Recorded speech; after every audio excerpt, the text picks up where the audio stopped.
ഒരു simple hair bow ഉണ്ടാക്കി നോക്കിയാലോ? ഞാനിവിടെ സാറ്റിൻ ക്ലോത്താണ് യൂസ് ചെയ്യുന്നത്. നിങ്ങൾക്ക് ഇഷ്ടമുള്ളൊരു ക്ലോത്ത് എടുത്തിട്ട് സ്ക്വയർ ആയിട്ട് ഇങ്ങനെ കട്ട് ചെയ്തെടുക്കുക.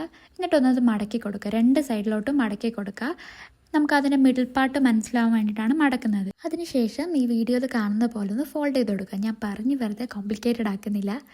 ഇത് മടക്കാനാണ് ഞാൻ ആക്ച്വലി കുറച്ചധികം പാടുപെട്ടത്. കാരണം ഈ തുണി നിൽക്കുന്നുണ്ടായിരുന്നില്ല. അങ്ങനെ ഞാനൊരു കത്രികയൊക്കെ വെച്ചിട്ടാണ് ഇത് മടക്കിയെടുത്തത്. ഇത് സാറ്റിൻ ക്ലോത്ത് ആയതുകൊണ്ടായിരുന്നു ഇത്ര ബുദ്ധിമുട്ടുണ്ടായിരുന്നത്. വേറെ ക്ലോത്ത് എടുക്കുമ്പോൾ ഇത്രയും പ്രശ്നം കാണില്ല.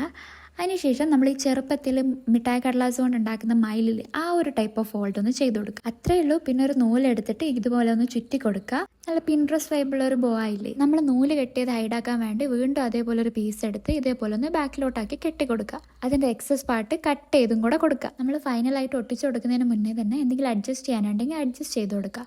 അതിനുശേഷം നിങ്ങളുടെ കയ്യിൽ യൂസ് ചെയ്യാത്ത ഏതെങ്കിലും ഒരു ടിക്കോ ക്ലിപ്പോ എന്തെങ്കിലും എടുക്കുക. അതിലോട്ട് ഞാനിവിടെ ഫെവിക്വിക്കാണ് യൂസ് ചെയ്യുന്നത്. ഫെവിക്വിക്ക് തേച്ചോട്ടൊക്കെ ഗ്ലൂ ഗൺ ആണെങ്കിൽ അതും മതി. പിന്നെ നമ്മൾ നേരത്തെ കെട്ടിക്കൊടുത്ത സാധനം അവിടെ ഉറച്ച് നിൽക്കാൻ വേണ്ടിയിട്ട് കുറച്ച് പശ ഞാൻ അതിൻ്റെ ഇടയിലും കൂടെ ആക്കി കൊടുക്കുന്നുണ്ട്. അത്രേ ഉള്ളൂ. വീഡിയോ ഇഷ്ടമായാൽ സബ്സ്ക്രൈബ് ചെയ്യാൻ മറക്കല്ലേ.